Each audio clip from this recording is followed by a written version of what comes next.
So in that press conference with President Trump, a reporter asked you whether you believe that President Trump is in fact a fascist, a word that you've used in the past. You were about to answer, then President Trump sort of jumped in and he said, quote, "That's okay, you can just say yes. It's easier than explaining it." So, Mr. Mayor-elect, just to be very clear, do you think that President Trump is a fascist? And after President Trump said that, I said yes.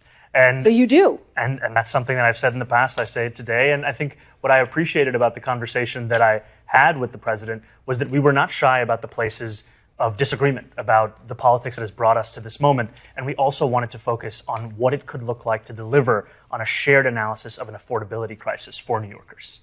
You've also said in the past that President Trump has engaged in a, quote, attack on our democracy. You've called him a despot. Do you still believe President Trump is a threat to the democracy?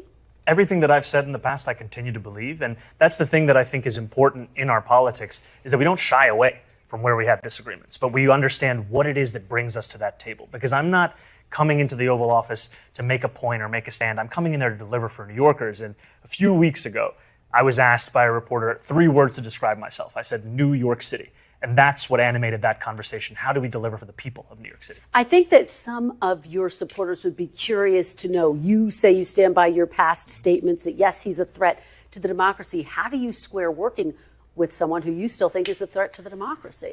I think working for the people of New York City demands that you work with everyone and anyone, and that you always look to find those areas of agreement while not overlooking the places of disagreement. And I think this was something that came up in our meeting. We spoke about immigration. We spoke about the fact that in New York City, we have sanctuary city policies that allow for the city to work with the federal government on around 170 serious crimes.